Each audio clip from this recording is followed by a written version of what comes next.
Ya Allah, aduh, berat Kak, berat.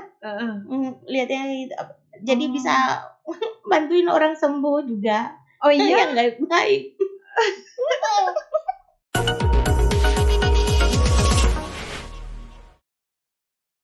Assalamualaikum warahmatullahi wabarakatuh. Jumpa lagi di Femiuloki Podcast yang selalu menginspirasi. Ya, hari ini saya ditemani oleh teman lama ini.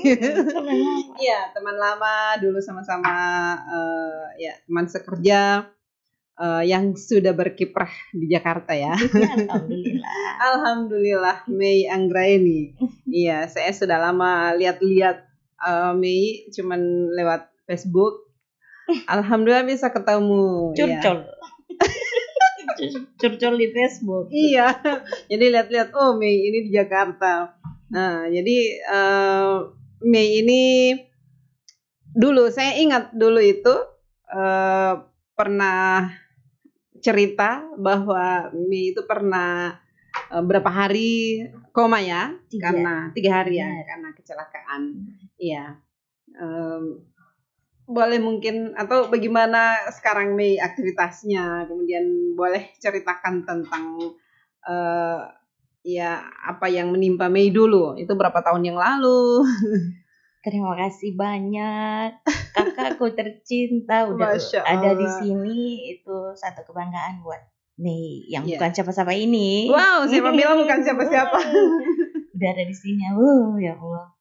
Kalian harus subscribe ya. Iya. Harus. Karena ini di sini inspirasi semua, sumber inspirasi emang benar. Dan insya Allah kita akan mendengarkan inspirasi dari Mei.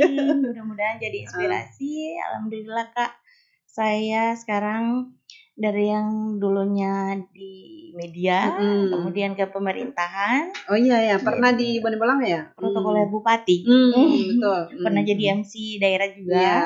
Tapi sekarang saya jadi tukang nasi di Jakarta. Oh, jadi Mei ini ya jualan ya di sana. Oh, keren.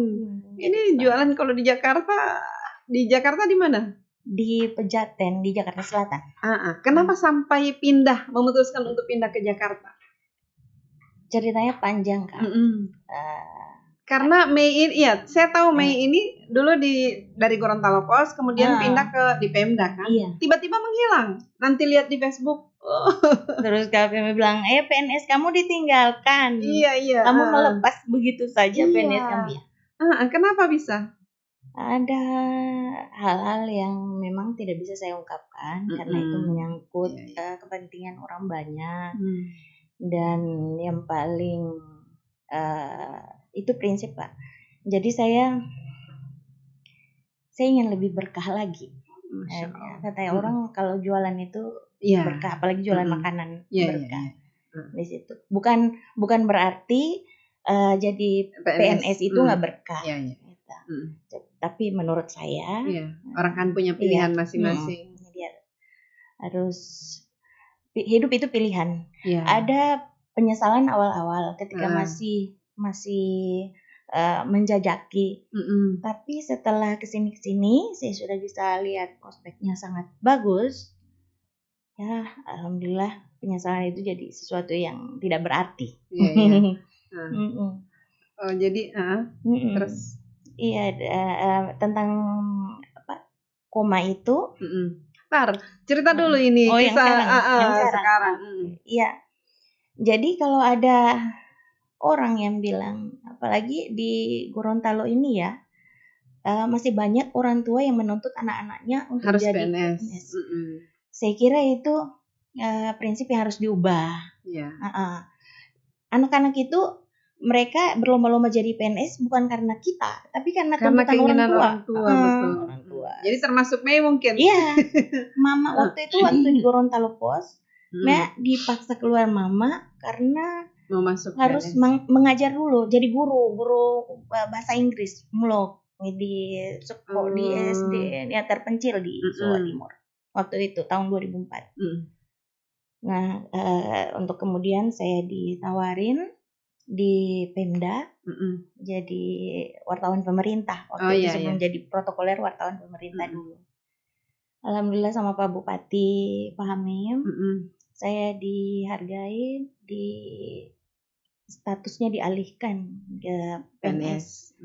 Tapi ketika itu setelah 11 tahun di pemerintahan, kayaknya lama juga. Iya, passion saya tidak di situ. Iya. Passionnya jadi wira swasta. Iya. Mengikuti jejak Ibu Bupati. Oh, iya. Jadi saya harus memilih, dan itu harus minta ampun sama mama. Iya. Karena itu tuntutan mama kan. Iya kan, sudah jadi PNS kemudian ditinggalkan, mama tidak marah? Marah. Ada berapa tahun mama itu marah, tapi berusaha menerima.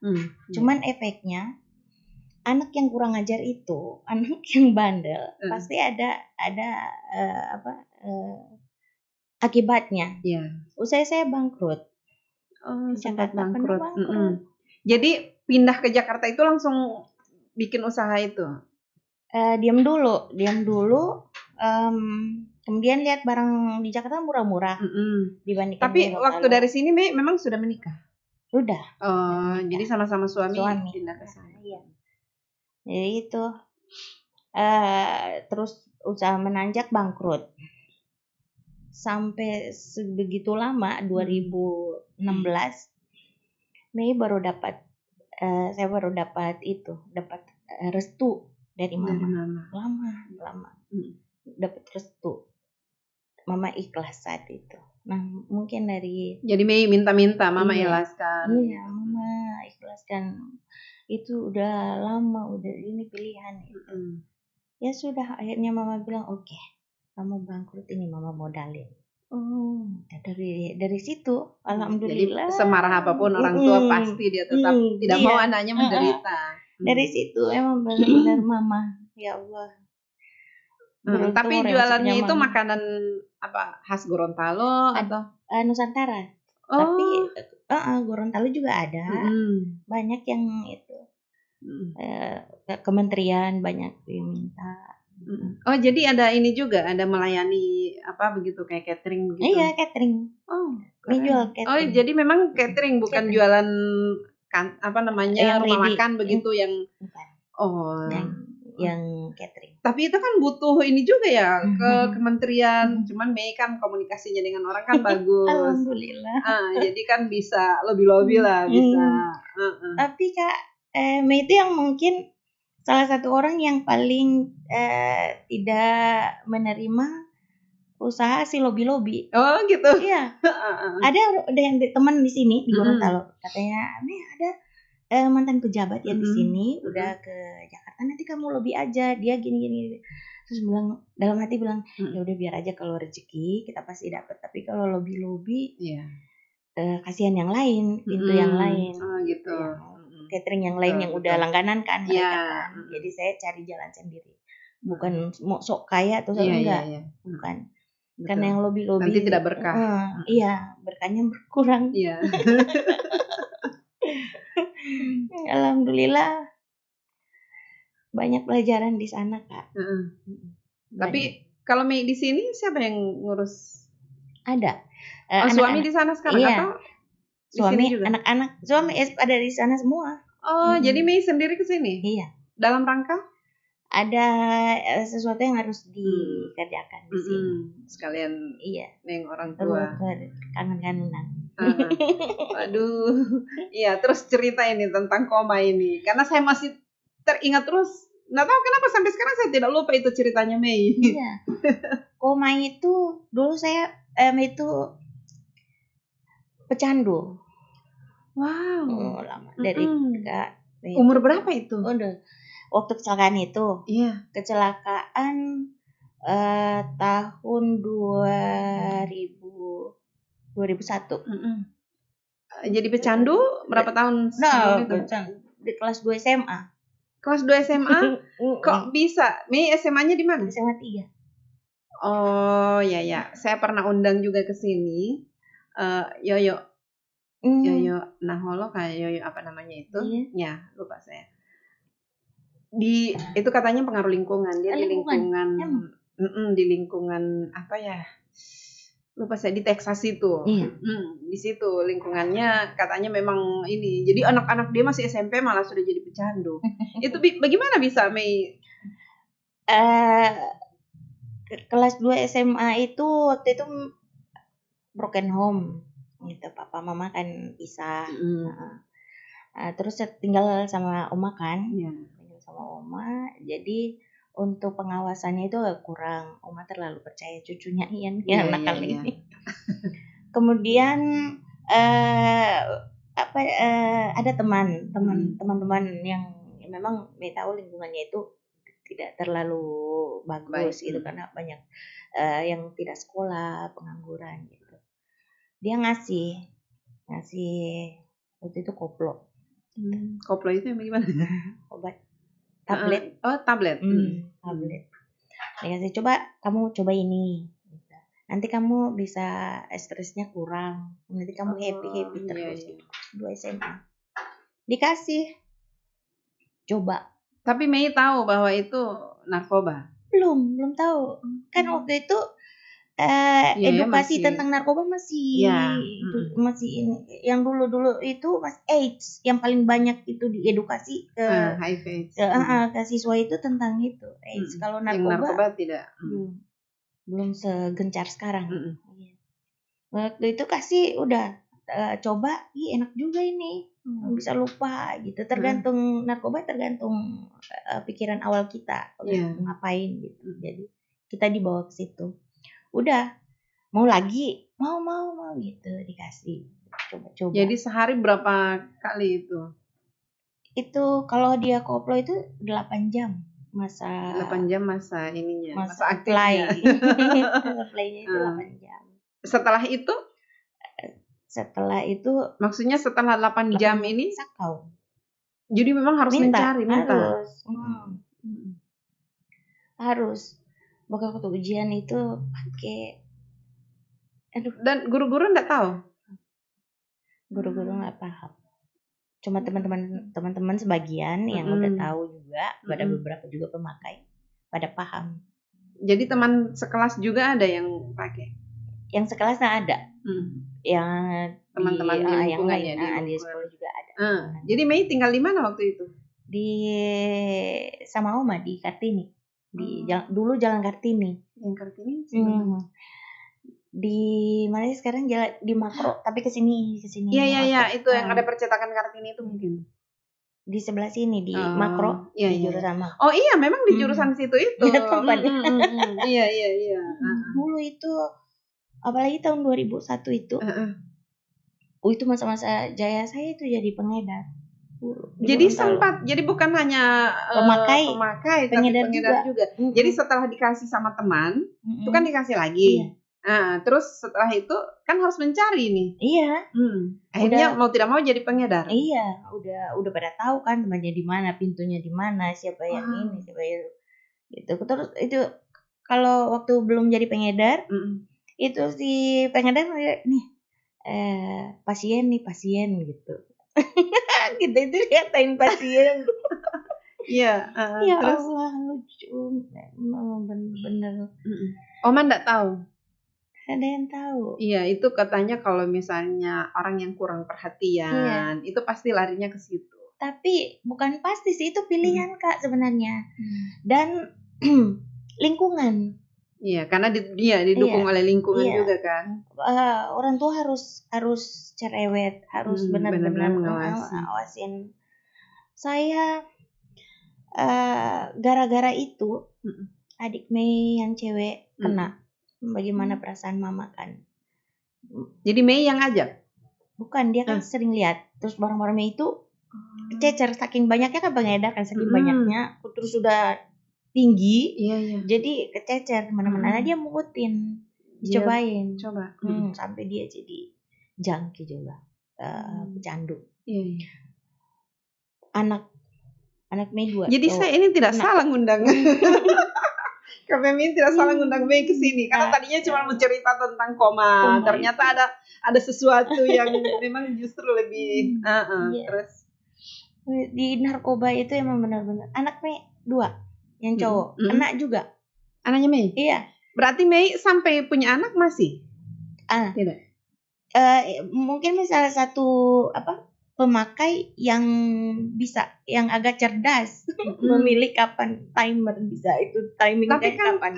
Tapi kan kalau misalnya memilih, jadi harus cerdas-cerdas memilih ya waktunya kapan. Nah di saat misalnya tidak pakai itu tidak ada pengantinya, rokok.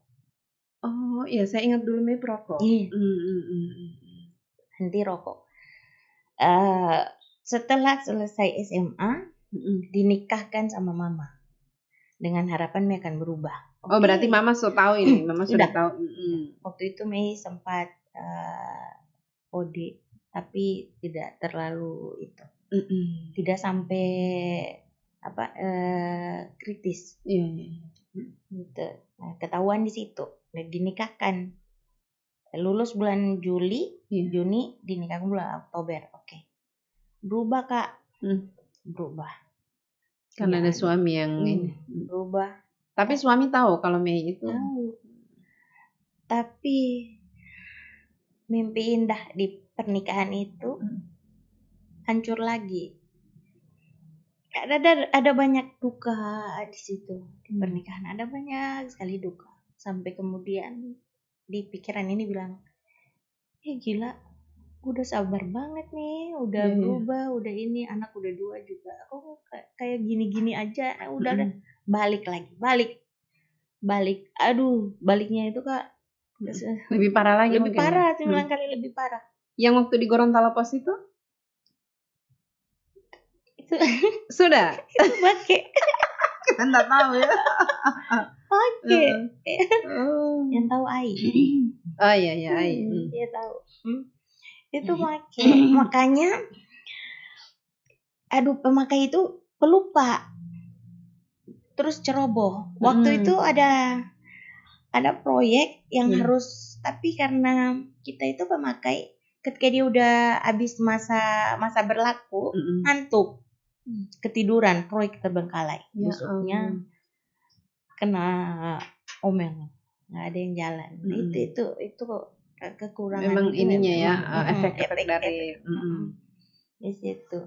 Terus alhamdulillah udah jadi kan ya, udah itu. Nah kemudian mau berhenti nggak bisa, malah lebih jahat. Terakhir Mei itu cuma 2 kali ngambil barang lewat laut. Pas mau ada razia, habis itu udah. Tapi untung tidak pernah ketangkap ya. Alhamdulillah. Iya. Nggak pernah. Terus pas udah mau sadar itu anak di umur belum waktu udah mau berhenti, anak tuh yang ini dia kelas 3 SD Kak, pulang. Kenapa pulang? Kita kan belum waktu pulang sekolah. Nggak mau sekolah lagi mah. Kenapa nak? Kata teman-teman, aku punya mama pemabuk. Ya Allah. Terus saya tidur nangis, ya Allah. Astagfirullahaladzim. Kasihan dia dibully. Mama kamu pemabuk gitu. Dari situ, oke, mau berhenti. Nah, berhenti sendiri Kak. Sakau 3 hari. Tapi ditahan. Itu kayak orang berhenti merokok ya. Tahan sampai keluar darah dari telinga, hidung. Aduh. Tapi memang keinginan kuat untuk berhenti itu kan yang bikin Mei bisa bertahan karena anak ini. Nah, ini selesai kan? Udah bersih di situ, tapi masih merokok. Mei berhenti merokok tahun 2013.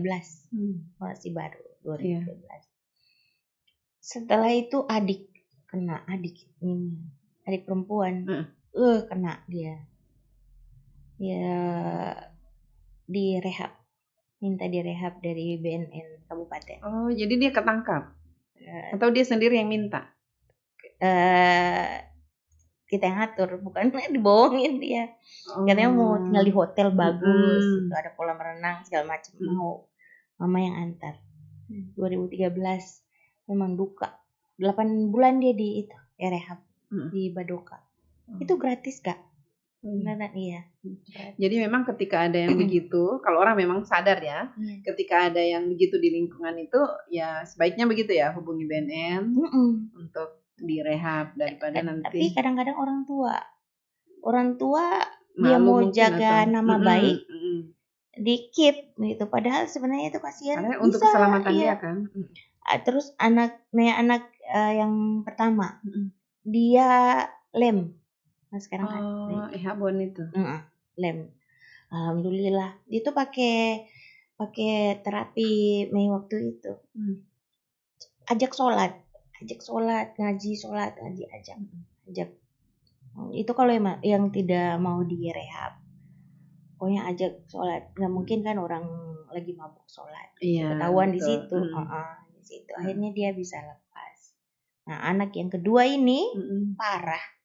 Waktu itu dia umur berapa yang pertama itu? Kelas 2 kelas 3 SMP. Terus anak kedua? Anak kedua kena. Iya. Di Gorontalo juga koplo. Obat. Kena. Sampai ke Jakarta. Tapi saat itu Mei sudah tidak ini lagi. Sudah berhenti. Pas itu udah sadar dari pingsan yang cukup lama itu. Yang kena justru orang-orang dekat. Cobaannya. Iya, cobaan itu luar biasa ya. Ketika Mei berusaha untuk tidak lagi make, ternyata orang-orang dekat justru kena, dan itu bukan dari Mei begitu. Justru didapatkan dari orang lain. Hancur hati itu. Terus kata mama, mama pernah di kamu, di posisi kamu sekarang. Tapi ada mama nangis. Karena waktu itu setelah ketahuan anak pertama ini kena, Mei depresi sampai lumpuh, nggak bisa jalan. Nggak bisa jalan, lumpuh. Dikuatin sama mama, katanya, kamu harus kuat. Kalau kamu lemah, anak kamu juga bisa lemah. Iya, jadi kan kalau sama dengan mamanya Mei kan, kalau misalnya mamanya Mei waktu itu dia tidak ini, mungkin Mei juga tidak akan bisa seperti sekarang. Itu akhirnya anak yang kedua minta direhab. Kayak yang minta sendiri. Mama rehab. Ya antar tahun 2000 masih baru. Jadi dia sendiri minta. Waktu itu dia umur berapa? Udah selesai SMA. SMA di Jakarta. Aduh, gila pergaulan itu gila. Iya kan, justru lebih di Jakarta mungkin lebih ini ya, tantangannya lebih besar. Alhamdulillah setelah dia keluar dari Badoka, udah bisa ngaji, udah bisa ngimamin kita serumah itu. Jadi ya alhamdulillah ada ada nikmat yang memang ketika dia indah. Jadi itu di anak-anak. Itu sekarang alhamdulillah. Yang tua juga sudah. Iya, udah itu pas terapi ngaji itu. Jadi yang tua itu Mei yang terapi ya? Ini sama papanya. Yang kedua ini yang kedua di Badoka. Sama kayak adik Mei itu yang. Jadi ambil lihat dari dia sih, dari Opi ke Badoka jadinya seperti apa gitu. Alhamdulillah. Adiknya Mei laki-laki juga? Cewek. Cewek. Jadi waktu Mei kecelakaan itu karena masih pengaruh narkoba. Iya. Pengaruh. Jadi Mei itu koma itu 2 kali. Ya yang terakhir tahun lalu. Tahun lalu juga pernah. Tahun lalu. Yang sebelumnya itu tahun 2001. 2001 itu koma. Depan masih SMA itu. Udah itu. 2001. Mei bawa motor sendiri. Iya. Terus nabrak. Posisi kan motor di sini. Di sini ada truk. Di situ. Nah, mau lampu ini pas mobil. Tapi Mei sedan. Sadar itu. Sadar. Mobil sedan. Di situ udah. Terbang. Habis itu udah sadar lagi. Sampai 3 hari katanya. Tapi di saat itu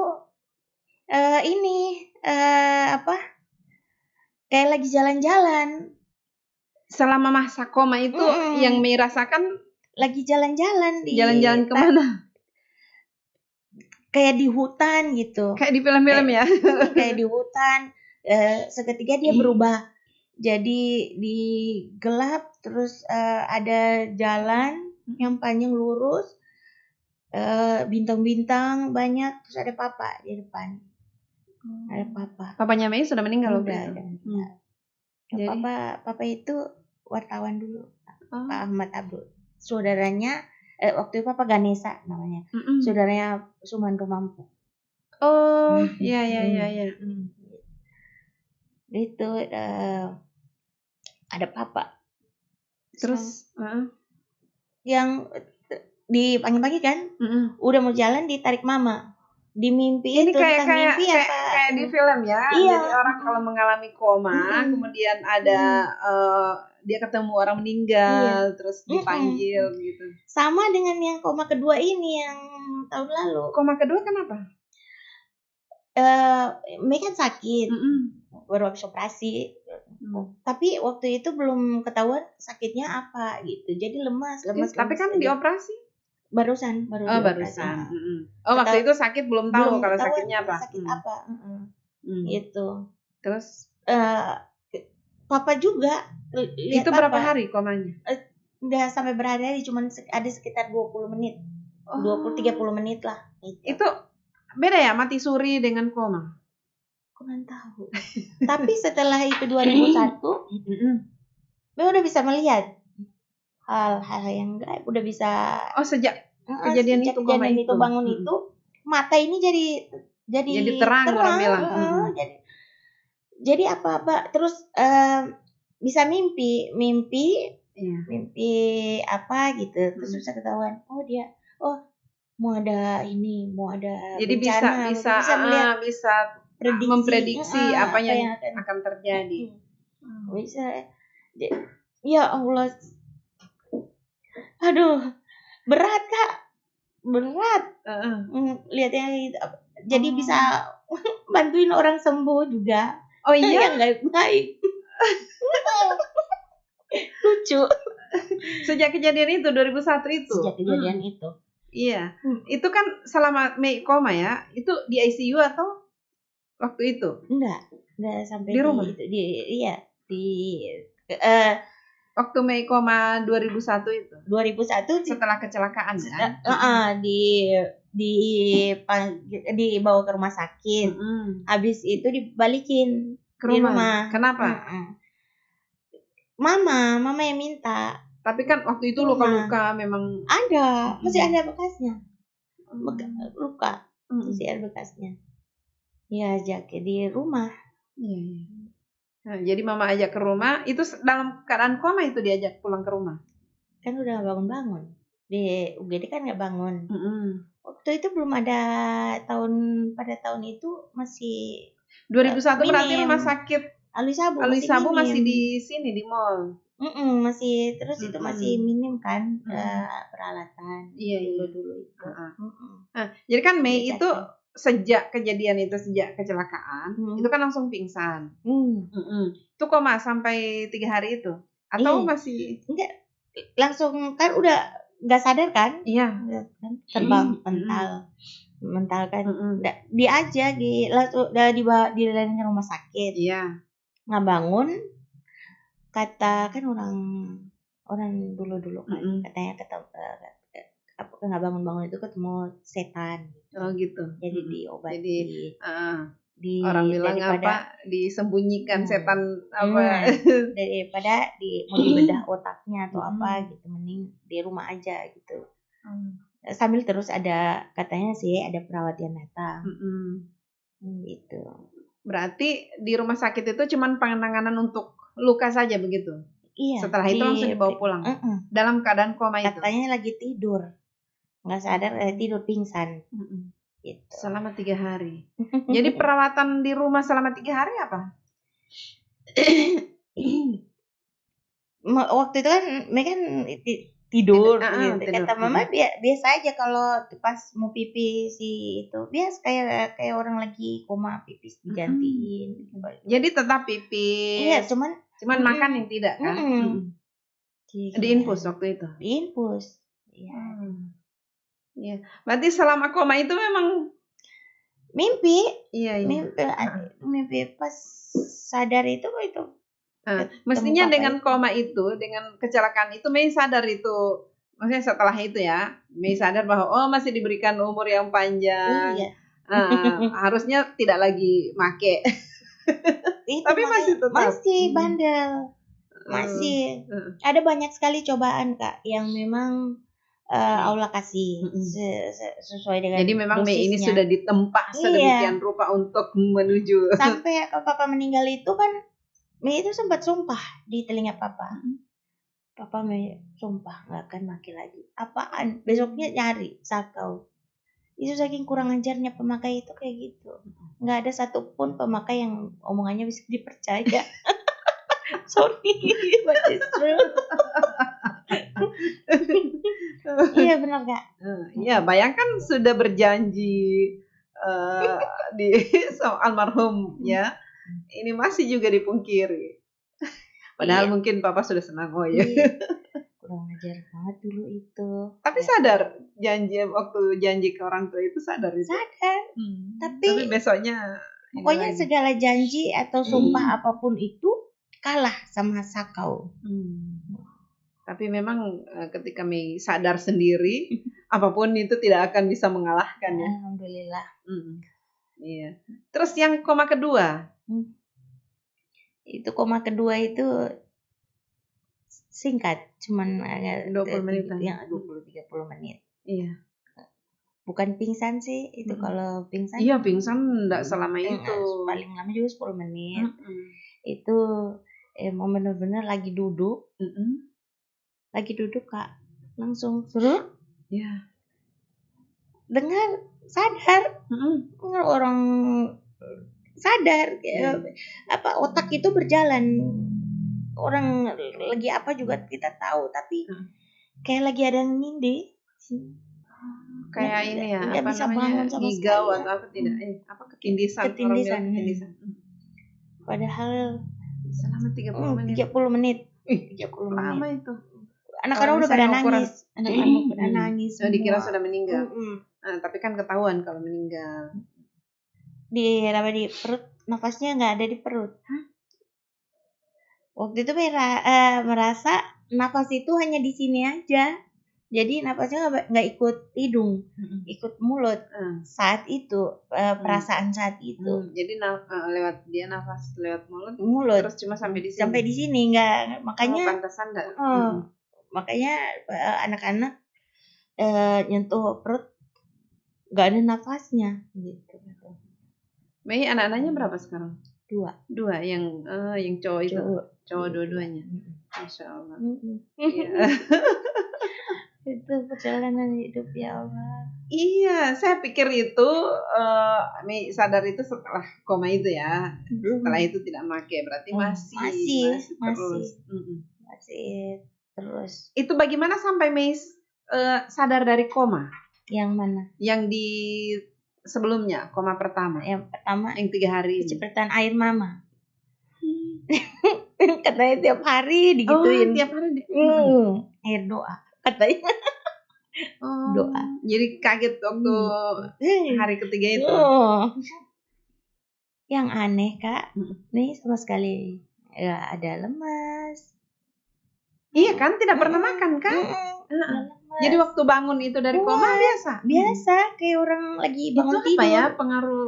Mei tidak tanya-tanya ini kenapa sampai begini? Nggak tanya, cuman kata orang tukang-tukang itu, orang-orang tua di sana di Suawa katanya lagi disembunyikan gitu. Disembunyikan sama setan. Kali.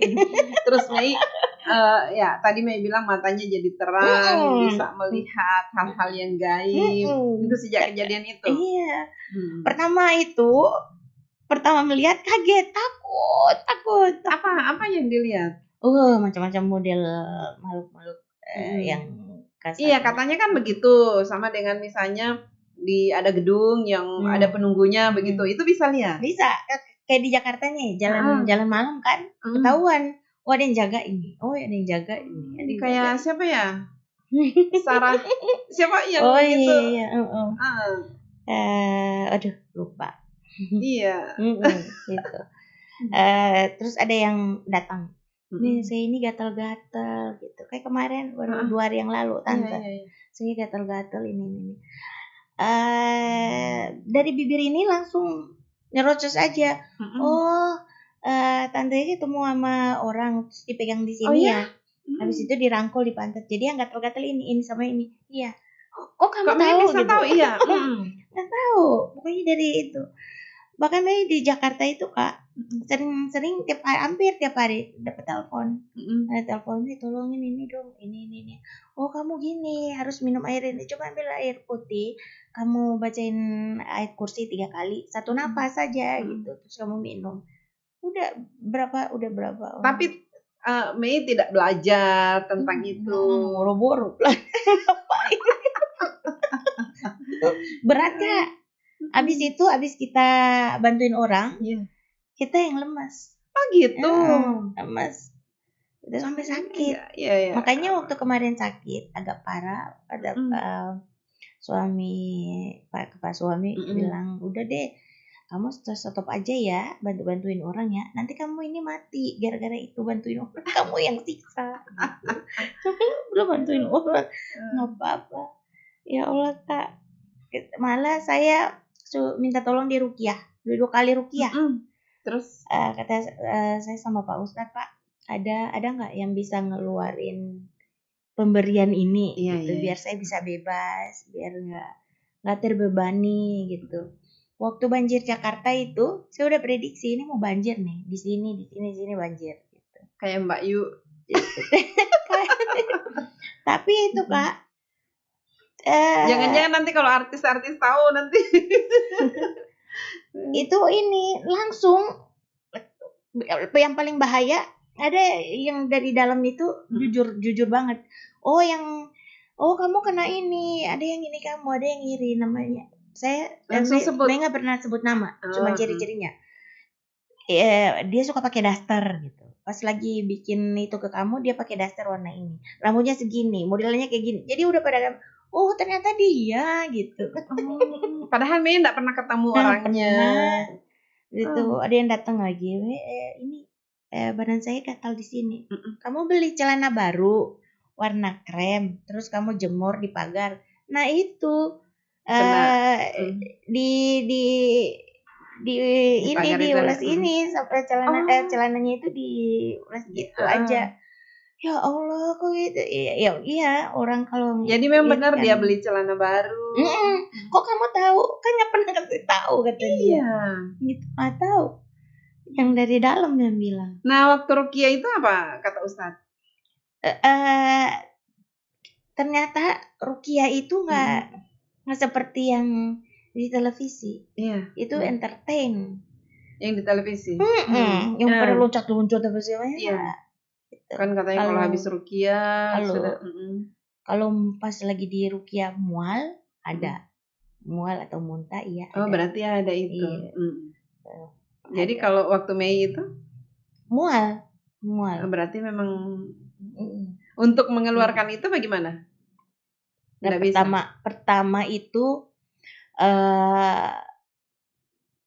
bisa lihat dan tidak bisa kontrol, mau lihat apa enggak itu nggak pernah tahu.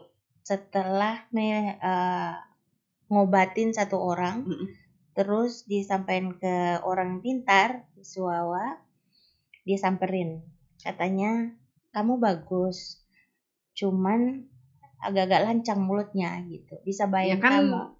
Kan tidak direncanakan sebelumnya kan ngomongnya. Ini lancang mulutnya, jadi bisa membahayakan. Terus tanya, ya jadi kayak gimana? Ini yang makhluk ini gimana? Nggak pingin lihat. Mudah, tanya. Kamu istighfar aja. Jadi istighfar. Kalau mau pingin lihat atau kalau mau pingin ngundang, kamu harus zikir juga. Itu kalau ngundang yang baik, itu zikir. Ya, Kak, nggak pernah lakuin itu. Cuman ada satu cara. Ketika orang-orang yang punya mata terang, dia muncul, palingkan mukanya.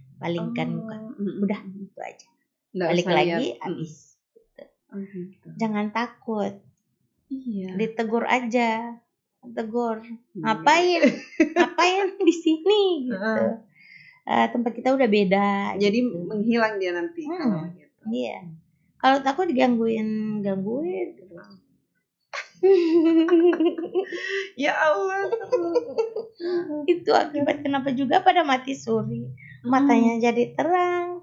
Terus otaknya sengklak. Iya. Bisa lihat ya Allah. Bisa lihat yang belum kejadian. Jadi bisa diprediksi. Bisa tahun 2020 itu yang banjir itu gelap. 2020 ini corona. Oh, jadi Mei sudah bisa gelap. Ada kejadian besar, ada kematian gelap kan. Tapi untuk virus itu nggak ada di ini sama sekali. Cuman dia gelap. 2020 gelap. Jadi kelam gelap. Gitu ya. Ada kematian lah gelap. Cuman kematian itu. banyak orang. Ternyata kesini ya Allah, benar juga ini. Mata ini penglihatan. Biasanya paling banyak di mimpi, Kak. Oh, jadi sering muncul di mimpi juga. Mimpinya itu kayak apa? Itu kayak lihat buaya gitu. Sebenarnya itu tapi kan ada artinya ya, misalnya kalau lihat buaya berarti apa begitu. Kalau lihat buaya pasti tentang alam lah. Tentang alam. Lihat banjir juga. Jadi ketahuan, aduh ada banjir. Lihat buaya juga pasti aduh ada banjir gitu. Banjir di ini, banjir. Bahkan daerah-daerah yang belum pernah banjir bisa lihat, oh ini mau banjir dia nih, gitu. Luar biasa ini. Mei ini banyak apa ya, banyak kisah sudah dilalui sampai nanti lama-lama jadi peramal ini. Mau menerawang. Jangan Kak, jadi tukang nasi. Jadi tukang nasi aja. Tukang nasi jadi sejahtera. Amin ya Allah. Iya, sekarang jadi kan di kementerian ya, ada beberapa kementerian begitu atau mungkin ada kantor-kantor yang lain juga. Ada paling banyak itu syuting. Orang syuting. Kenapa dekat situ atau udah langganan? Jadi orang syuting yang PH itu kan? Iya, syuting. Mereka paling banyak. Keren deh. Ini tanggal 26 besok ada proyek dari Dewan Ketahanan Nasional. Itu sampai berapa banyak gitu sekali? Mereka itu tergantung undangan ya. Kali ini ada 126. Iya, tapi kan dia misalnya kegiatannya berapa hari itu selama berapa hari juga? Ada berapa dari Mei. Kalau yang paling banyak kementerian itu yang pesen Kementerian Sosial. Oh, itu banyak gitu. Biasanya dibagi-bagi juga mungkin. Iya, ada program. Tapi itu sebelum pandemik. Kalau yang banyak-banyak itu 33 ribuan paket. Pandemik itu Kak habis. Jadi kita bertahan. Iya. Awal pandemik harus balik-balikin DP. Aduh. Oh, iya kan orang-orang sudah pada DP, kemudian kegiatannya tidak jadi, itu harus dikembalikan. Balikin. Mestinya kan tidak kan? Nah, berkah. Nah, harusnya kan, sih. Iya, harusnya begitu. Harusnya ya, harus DP. Karena yang membatalkan mereka bukan Mei, gitu. Tapi sampai dikenal oleh kementerian itu bagaimana? Mungkin dari mulut ke mulut Kak. Jadi orang tahu makanannya Mei. Ada berapa karyawan Mei sekarang? Sekarang itu ada koki 1, koki nasi. Oh beda ya 6. Koki nasi dengan. Ada 6 karyawan. Alhamdulillah. Tapi anak-anak sudah bisa ini. Anak-anak sudah bisa ngurus, misalnya gantikan posisi Mei yang lagi di sini. Alhamdulillah ini anak-anak ini mantan pecandu ini juga udah punya usaha yang sama Kak, catering. Tapi untuk suami tidak jadi pecandu. Oh tidak, dia itu suami saya itu alhamdulillah dia mualaf Kak.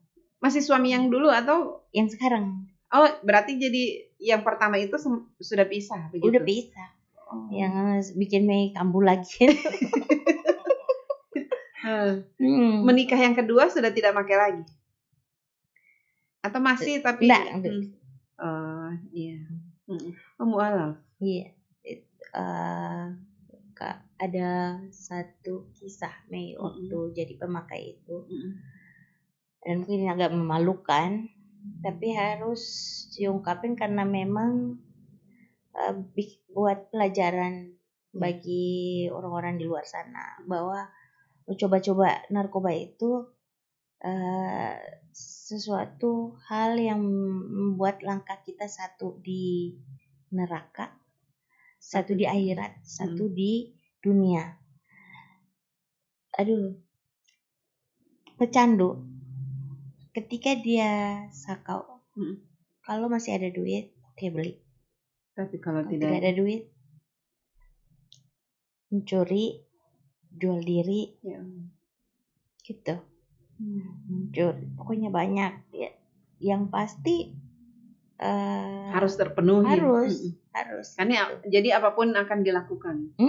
Apapun untuk itu. Makanya Mei ketika lihat adik kena, Mei langsung bertindak. Lama dia, Kak. Lama. Berapa lama? Dia itu kasihan dari dia kelas 1 SMA sampai 2013. Dia lama. Kalau Mei dari kelas 2 SMA sampai tahun 2000 sampai masih di Pemda. Masih 2011. 2014 kalau nggak salah. 2000. Oh ya, berarti Mei baru bukan 2000. Karena Mei 2013 di Jakarta. 2010 kalau nggak salah.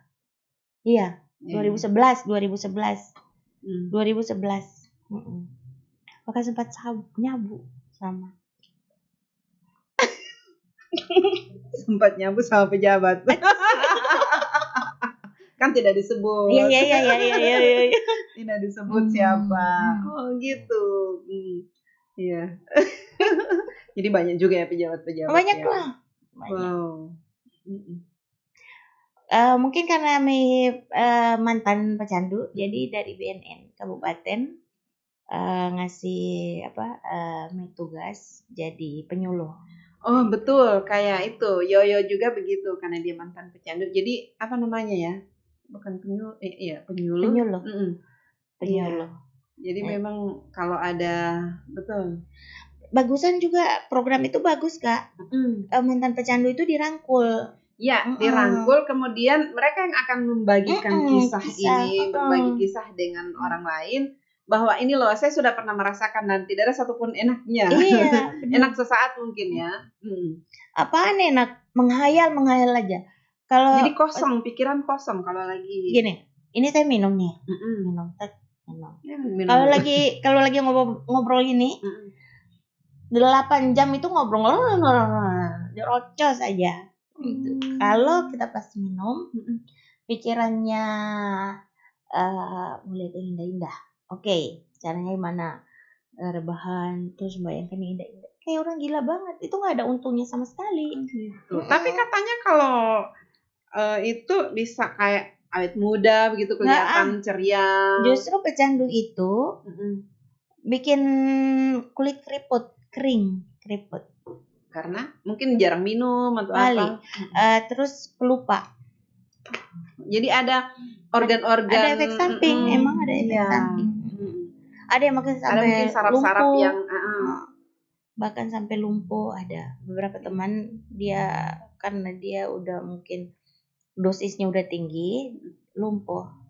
Dan mantan pecandu itu dia akan tahu ya orang, oh ini dia ini lagi make. Oh iya, begitu. Tahu. Memang tahu ini apa dari gerakannya mungkin atau dari gerakan mimik muka juga gitu. Terus Kak, cara ngetes orang lagi make atau tidak, coba suruh dia. Lu ngadep lihat ke bawah. 1 2 3 ke atas. Nah, kalau dia lambat lagi sama habis dia lagi make itu. Saya kayak gitu. Jadi Mei sekarang jadi penyuluh. Waktu itu tadi waktu masih di Pemda, sekarang sekarang totalitas di dapur aja. Ya, memang ngurusin usaha, ngurusin anak-anak, keluarga, ngurusin usaha, ngurusin keluarga, dan insya Allah berkah. Amin, ya Allah. Saya ini memang betul. Saya dari Jakarta itu saya tanya, kapan ke Gorontalo? Saya mau ajak dia, saya mau undang ke sini. Alhamdulillah akhirnya jadi juga. Waktu itu Mei bilang, Mei sudah di Gorontalo. Oh iya, nanti pas lagi di kampung kan itu. Iya. Nanti pulang. Saya lupa. Tiba-tiba, oh iya, sempat janji sama Mei. Padahal dia sudah di Gorontalo. Ya Allah, Insya Allah luar biasa ini. Insya Allah, tapi Mei masih tetap ceria kayak dulu. Senyumnya masih tetap. Cuma badannya yang berubah. Karena sejahtera, makan terus. Bahagia kan? Bahagia, betul. Karena tidak ada lagi yang bikin sakit hati. Diperintah-perintah itu kan sakit hati. Diperintah sama obat. Gitu. Iya, justru waktu jadi pemakai badan, iya kan waktu di Gorontalo kan bagus, badannya bagus. Itu kayak orang diet juga ya, kan tidak makan-makan tuh. Benar. Iya. Kayak lagi diet. Iya, ada yang bilang begitu. Dia bilang ada yang make karena pingin jadi langsing gitu. Iya. Ada. Biarlah cara yang lain, makan sayur, makan buah, olahraga. Jadi jangan yang itulah. Jangan coba-coba deh. Jangan. Iya. Bahaya. Sangat bahaya. Bahaya buat diri, terus ada karmanya. Dan itu pasti karma. Betul ya, karena bisa sampai anak-anak kena. Iya. Total berapa tahun ya? Lebih dari 10 tahun ya? Iya, lebih dari 10 tahun.